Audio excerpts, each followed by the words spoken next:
Aí tem gente hoje em dia advogando um Jesus rico. É porque eles estão metendo a mão feio, tomando tudo de todos. São uns ladrões, como Jesus disse, é a palavra que Jesus usou. São ladrões, são mercenários, são lobos vorazes. Aí eles querem criar um Jesus que seja a imagem e semelhança desse diabo que eles encarnam. Mas nós estamos diante desse que disse: de graça recebestes, de graça dai. Não vos provereis de ouro, nem de prata, que naqueles dias, para fins negociais, e não só naqueles dias, até mais ou menos o século XVI, XVII, tinha um valor negocial muito mais fluido e fácil do que o próprio ouro, que era a prata. Boa parte das guerras inglesas em relação aos conflitos com chineses, japoneses, asiáticos, em boa parte do segundo milênio da nossa era, foi por causa da quantidade enorme de prata que, por exemplo, a China tinha.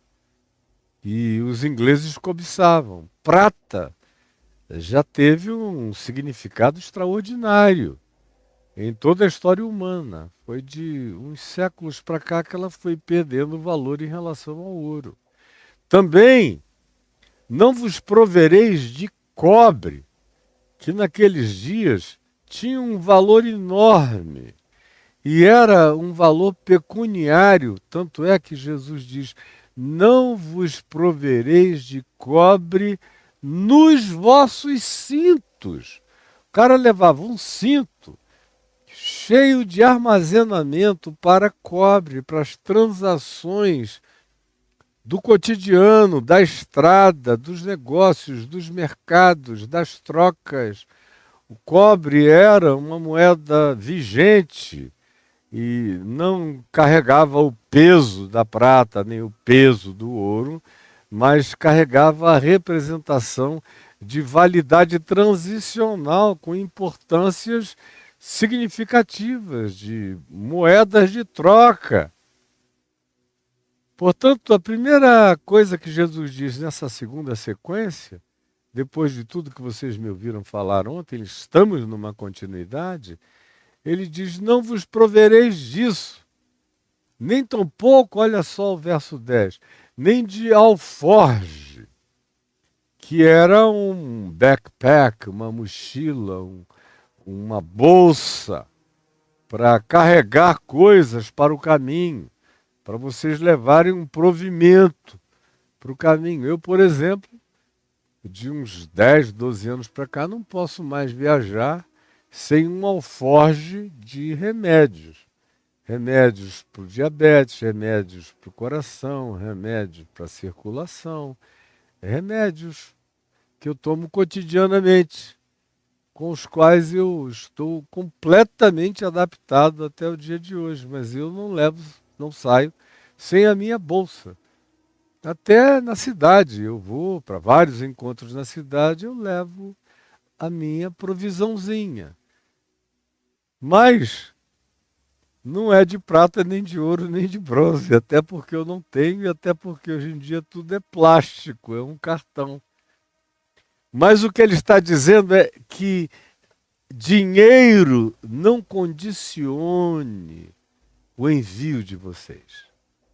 E não meçam o significado do sucesso, do trabalho de vocês, por qualquer que seja a quantificação mensurável de ouro, de prata, de bronze, de dinheiro, de qualquer forma pecuniária, de backing que vocês possam ter. Não se garantam nessas coisas e nem as levem, nem pensem nelas, não se preocupem com elas. O alforge, a bolsa, é para que não faltasse nada no caminho. Ele diz: não se preocupem nem com isto. E vai mais além, é mais radical. Nem tampouco leveis 2 túnicas. O que parece um negócio que já começa a ficar, para alguns, meio apertado. Mas escuta, o que eu vou ter que lavar e vestir de novo? Ele diz, não levem 2 túnicas. Não carreguem nada para o dia de amanhã com vocês. Nem tampouco levem mais de uma sandália. Nem ainda levem mais de um bordão. O homem antigo não andava sem um bordão. Eu tenho várias bengalas e bordões que eu coleciono. E foi algo que eu aprendi com meu pai, que precisava da muleta e do bordão. E o nome dele já carregava o nome de bordão. Caio significa alegria e significa bordão no latim. É o meu nome também, alegria e bordão. E aqui Jesus diz, vocês não levem nem 2 bordões. Não se preocupem com bordão. Vocês vão ter galhos demais, estrada fora no caminho para servir de apoio, para as escaladas, para as subidas, para as dificuldades. Vão livres, caminhem leves. Uma das pré-condições para você que foi chamado e quer ser um enviado é manter a sua mente, seu coração, suas emoções, seu espírito leve e livre do peso esmagador das preocupações dos que têm muitas posses. Ter muita posse é ter muita preocupação. Muita. Jesus diz, levem o suficiente para mobilidade, para irem de um lugar para o outro. Já basta o peso da existência, da vida, dos encontros, das trocas, dos choques humanos e também os choques espirituais. E ainda, além disso, os choques emocionais que vocês vão ter com gente doente, gente aflita, gente sofrendo, gente angustiada, gente mal amada, gente zangada, gente odienta e odiosa. Vocês já vão ter dificuldades demais, não botem peso nenhum. Não carreguem isso sabendo o seguinte, por que eu recomendo que vocês vão nessa leveza? Porque vocês vão encarnar também a oração que me pediram para eu ensinar. E a oração que eu ensinei a vocês é o pão nosso de cada dia nos dá hoje, porque digno é o trabalhador do seu salário. Aqui se explica por que a oração diz o pão nosso de cada dia nos dá hoje. E a resposta é porque é digno o trabalhador do seu salário todo dia. Todo dia. Eu, antes de vir para cá, minha mulher estava me dizendo, poxa, eu acho que esse mês foi um mês tão apertado, uma conta contra nós o mês inteiro e a gente chegou até aqui. Agora, eventualmente, a gente vai ter dificuldade de pagar essa, que é uma das últimas contas do mês. Aí eu falei, por quê? Porque não tem nada? Ela disse, Eu falei, então tá tudo normal. Tá tudo normal. Porque a gente vive de surpresa. Digno é o trabalhador do seu salário. E o Pai nosso nos dá o pão nosso. Todo dia a gente faz a nossa parte de graça. E Ele derrama graça sobre nós. Surpreendentemente vem de onde a gente nunca estava esperando, nem prevendo, nem imaginando. Ele suscita no coração de pessoas isso porque aqueles que ouvem de bom grado e recebem graça também entendem que digno é o trabalhador, é o ministrador, é o enviado do seu trabalho. É digno de alimento, é digno de provimento, é digno de ter o necessário para continuar vivendo e retroalimentando esse processo de graça que não acaba e que chega cada vez mais lindo e mais belo. Então ele prossegue e diz: em qualquer cidade ou povoado em que entrardes, indagai quem neles é digno, e aí ficai até vos retirardes. Essa é provavelmente uma das partes mais importantes do que no dia de hoje eu quero conversar com vocês. Mas eu vou guardá-la para daqui a 5 minutos. E antes disso eu quero dizer o seguinte: essas primeiras instruções na sequência do dia de hoje, porque tivemos as do dia de ontem, para muita gente são as coisas mais horrendas de se ouvir. Mais horrendas. Mesmo o cara que vai para um seminário para ser treinado, para ser pastor, ele vai e busca o melhor treinamento porque ele quer sair dali e encontrar uma igreja que pague o melhor salário. É praticamente um negócio empresarial, foi se tornando de maneira muito especial nos últimos 70 anos, 60 anos, 50 anos. De 50 anos para cá eu já vi o negócio, mesmo nas igrejas históricas, sérias, o pastor procurar se candidatar para ser pastor de uma igreja que oferecia um trabalho, um salário 3, 4, 5 vezes maior do que a média do mercado eclesiástico. E aí, quando havia uma vaga naquelas igrejas, uma quantidade enorme de candidatos indo lá para pregar, para serem examinados, para ver se o grupo diretor escolhia, ou se a Assembleia votava neles, porque a mulher queria, os filhos queriam, era como entrar numa multinacional. Então já faz tempo que essa pureza aqui está afastada do meio religioso. Mesmo em relação às igrejas mais sérias. A boa parte da atratividade que se oferecia e se oferece a um pastor, que tenha também, o pastor tem que chegar hoje com os seus canudos, além do bacharelado em teologia, ele tem que vir com algum mestrado, de preferência agregar um doutorado ou um pós-doutorado, porque o currículo, independentemente do dom dele, do carisma dele, do amor, da capacidade, do acolhimento, da hospitalidade, da serenidade, da sabedoria, do bom senso, de tudo aquilo que Paulo diz em 1 Timóteo, no capítulo 3, que eram as características essenciais para definir alguém que fosse ocupar um lugar de uma liderança mais visível numa comunidade de fé, essas coisas todas foram deixadas de lado. O negócio é encontro de diplomas.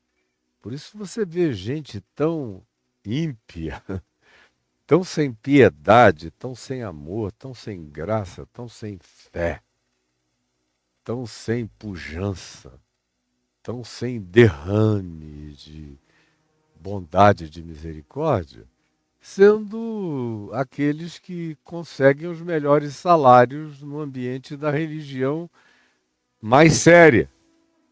Porque no ambiente da religião não séria, que é 90 e tantos por cento, quase tudo, aí ele cria um lugar e vai depender da capacidade de camelô dele, de vender-se.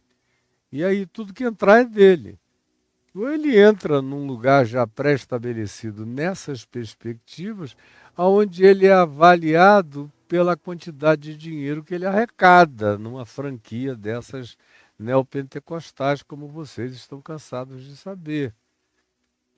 Então, isso aqui virou um achado do Paleolítico. Isso aqui é um fóssil. É um fóssil. É algo que está empedrado, que já não tem mais nenhum valor. Imaginem que isso aqui é um coração que um dia foi de carne, que foi soterrado por lava.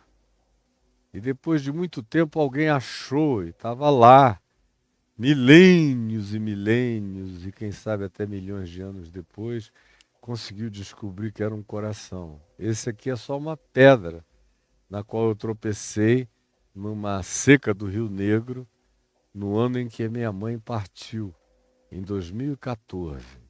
Tem 10 anos. Eu trouxe porque eu estava no meio de uma oração pedindo a Deus que não deixasse o meu coração empedrar jamais, que ele o mantivesse vivo, de carne, de sangue, apaixonado, e eu tropecei num coração de pedra e disse: obrigado, Senhor, porque eu sei que tu estás me dizendo que assim eu não serei, e eu viverei todo dia para manter meu coração cheio de sensibilidade no Evangelho. Mas eu trouxe comigo, e ele está aqui, ele ilustra muita coisa, é um coração perfeito, até com as entradas todas, com todo o fluxo sanguíneo, é extraordinariamente perfeito em qualquer perspectiva. Pois bem, essa mensagem aqui, não vos provereis de ouro, nem de prata, nem de cobre, para os vossos cintos, nem de alforje para o caminho, nem de duas túnicas, nem de sandálias, nem de bordão, porque digno é o trabalhador do seu alimento, do seu trabalho, da sua provisão cotidiana. É um negócio que, no dia em que foi um coração vivente, esse dia passou há tanto tempo que isso se transformou num fóssil. Que a maioria me ouve dizer isso aqui e diz: por que coisa mais antiga, Caio? Mas por que eu quis voltar atrás? Porque eu sou filho dessa escolha. Sou filho dessa escolha. Como eu digo a vocês, já disse mais de uma vez, a maioria dos pastores que eu conheço vem de berços muito pobres.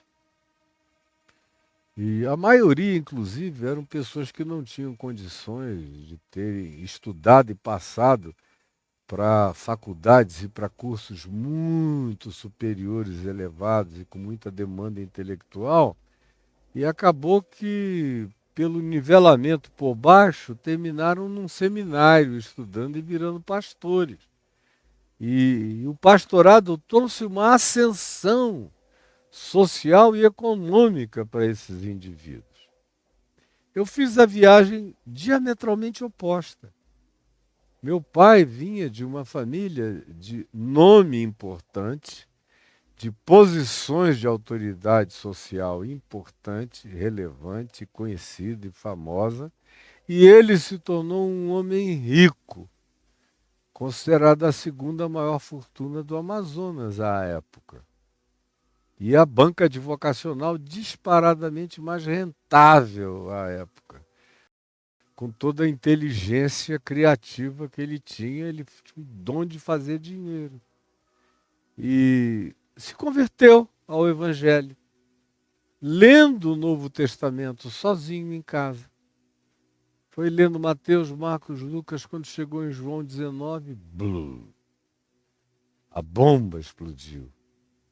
E ele, com tudo na mão, com uma capacidade de fazer dinheiro assustadora.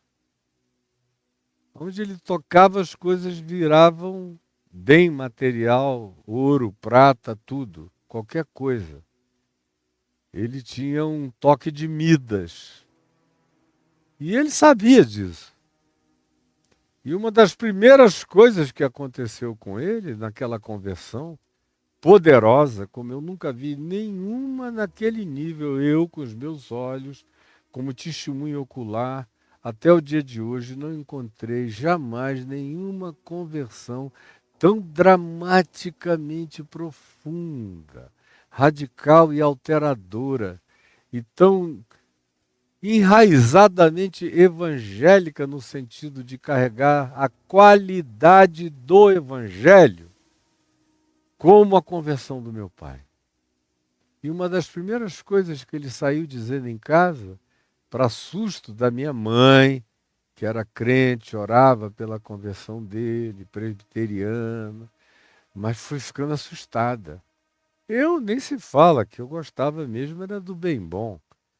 Era de ter o nome, de ter a influência, de ter a fama, de ter o privilégio e de ter o dinheiro que fosse necessário, de habitar com toda aquela variedade de coisas que ele nos oferecia e de novidades que ele trazia, que a vida dele produzia e proporcionava. De repente ele chega e começa a dizer: eu não quero mais. Não quero mais, eu vou dar tudo, eu vou entregar tudo, eu vou passar tudo para os meus auxiliares. E a minha mãe ponderava, pessoas da igreja presbiteriana Betânia, onde nós passamos a frequentar, onde ele foi depois ordenado pastor antes de ser enviado para Manaus outra vez, e de onde eu vim a ser pastor posteriormente, alguns anos depois, ponderavam: Doutor Caio, não precisa fazer tão radicalmente assim. Não há esta necessidade. Tá bom.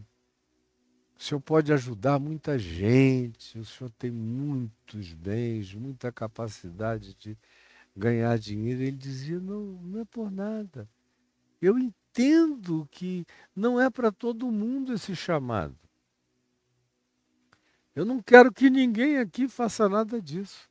Se vierem me perguntar se devem fazer alguma coisa semelhante ao que eu estou fazendo, eu vou aconselhar que não. A que sejam prudentes, não coloquem isso em primeiro lugar, façam conforme os princípios do Evangelho, o reino de Deus em primeiro lugar, as demais coisas vos serão acrescentadas, não vivam buscando isso, trabalhem, isso é consequência, é fruto, é resultado, e sejam generosos, graciosos, bondosos, solidários, repartidores, compartilhadores. Esse é o chamado de todo mundo. Agora, o meu não é o chamado de todo mundo. Eu sei que eu fui chamado pelo nome, tipo Caio. Eu te envio. Eu tenho uma designação dessa natureza visceral, ele dizia. Então não é para mais ninguém. Por favor, não me entendam mal. Eu não estou querendo criar nenhum tipo de universalização de princípio. Isso aqui, ele não disse a todos. Jesus ensinou e pediu isso de um grupo pequeno, eram 12. Não eram todos. Não é um ensino universal do Evangelho para todo mundo. Agora, se você quer ser um enviado, porque tem um chamado genuíno, verdadeiro, se você quer ser um repetidor, encarnador dessas pautas do Evangelho no caminho, no chão da vida, andando na existência, se você quer ser alguém que carrega o meu sobrenome no envio da sua vida, então é isso que eu digo a você. Você tem que ter esse desapego, essa confiança, essa tranquilidade, esse descanso e essa despreocupação. É com essa atitude que eu vou viver, meu pai dizia. Depois de um ano e meio ou dois, as pessoas se acostumaram. Mas as da família, que não entendiam isso, a parentela dele, especialmente, dizia: o Caio ficou doido. Perdeu o juízo, coitado. A conversão o fanatizou. E ele era tudo menos um fanático. Ele só era um indivíduo completamente fora de todas as curvas. Antes e depois, quando o Evangelho o projetou para uma dimensão para além da compreensão das logiquinhas imediatas. E ele sabia o que era universalmente apropriado para todo mundo, mas sabia que ele tinha sido chamado do universal para uma particularidade dele com Jesus. Então, isso eu precisava dizer. Porque quando eu me converti, eu já me converti nesse espírito aqui. Me converti, não quis nem saber Eu ia ser engenheiro e arquiteto, ia ganhar uma grana preta como engenheiro e como arquiteto. Eu ia ser muito bom naquilo. Como tinha outros que diziam, você podia advogar. E eu sabia que se eu quisesse advogar, eu ia ser um advogado estraçalhante. Houve gente também que disse, você tem uma vocação natural para a política, para se tornar uma figura nacional na política desde jovenzinho. Mas não, quando o evangelho entrou em mim, eu sabia que todas as outras coisas tinham se tornado anuladas dentro de mim. E não é porque faltasse capacidade, competência, potencial, nada disso, ao contrário, sobrava. Mas é porque a paixão era tão visceral, a mesma que tomou conta do coração do meu pai me atingiu de modo completamente irreversível. E eu já me converti nesse espírito, já era o dele, passou a ser o meu, foi assim que eu fui vivendo. Tudo mais que foi acontecendo na minha vida nunca negociou com esse espírito. E a única vez em que eu fiz um parêntese de negociação em relação a esse espírito, que foi nos anos de 96, 97, 98, foram os anos da miséria da minha alma. Foram os anos da miséria da minha alma, dos quais eu saí correndo, desesperado, dizendo, me salva disso, Jesus, porque eu aprendi que eu sou salvo na minha simplicidade, na minha pobreza, na minha impotência em relação a essas coisas. Em tudo isso tu me tens preservado a vida, mas eu estou falando de mim. Eu não sou coach de ninguém, não estou dando princípios para ninguém, nem estou dizendo pegou o código. Não, esse é o código de uns poucos, de alguns. Mas se você quiser, em sendo chamado, ser enviado conforme Jesus, não pode negociar o que está sendo explicitamente dito por Jesus. Dito isto, vamos fechar o parêntese e prosseguirmos o que Jesus diz do verso 11 em diante. E em qualquer cidade ou povoado, em qualquer lugar em que entrardes, em qualquer núcleo social, em qualquer ambiente comunal ou relacional em que vocês entrem, de uma cidade a uma casa, a um povoado, a uma tribo, a um sindicato, a uma associação, de qualquer que seja a natureza, indagai quem nesses lugares é digno. E aí você não vai chegar e perguntar quem aqui é homem de bem. Não é isso. Você vai indagar por bondade, solidariedade, justiça, misericórdia, interesse pelo próximo, hospitalidade, acolhimento, capacidade de compartilhamento, de interesse no destino comum e comunitário do bem humano. É nesse sentido que você descobre quem é digno. Isso se você chegar e não conviver, porque num convívio de uma semana, 2 semanas, você já começa a ver o fruto da dignidade humana no convívio. Mas se você chega e encontra pessoas que falem pouco e têm um coração sensato, você pode perguntar, quem aqui nesse lugar são as pessoas que mais se importam pela sociedade, pela comunidade, pelo grupo, pela família? Quem são os que mais efetivamente se dedicam ao cuidado da esposa, dos filhos, do pai, da mãe? É isso que o Evangelho procura. É esse tipo de associação essencial que o Evangelho pede que eu desenvolva. Eu sou enviado a todas as pessoas, mas o Evangelho quer que eu faça amizade e desenvolva proximidade e vínculo e acolha e me permita acolher em espírito de hospitalidade por gente digna. Gente com esse espírito. Homem de bem, mulher de bem, que odeia, que faz discriminação, que promove apartheids, que divulga mentiras, que vive desse outro modo, que vocês já aprenderam muito bem qual é, são aqueles dos quais eu devo ficar longe. Se me chamarem para conversar, eu converso com todo mundo. Converso com todo mundo que queira me perguntar alguma coisa ou diga que está precisando falar comigo, eu atendo. Nunca não atendi e atenderei a minha vida inteira. E tenho estômago para atender, para lidar, e casca grossa. Não é todo mundo que tem essa possibilidade, mas Deus me deu.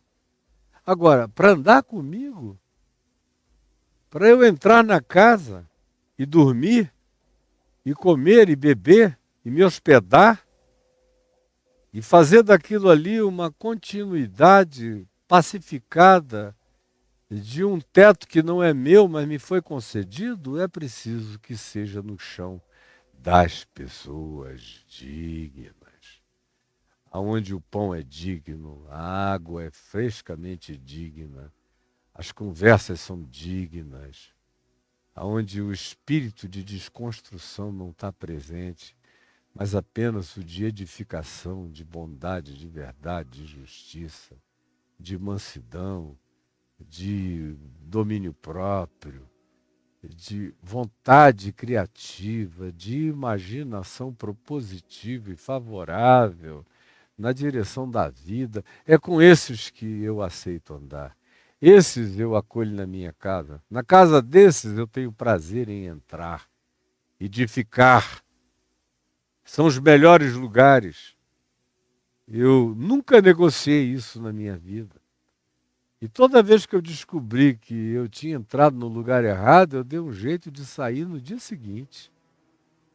De sair o mais rapidamente possível. Não foram muitas as vezes, mas houve algumas vezes em que depois de um tempo eu falei, o que eu estou fazendo aqui? Isso não é segundo o espírito da dignidade proposta por Jesus.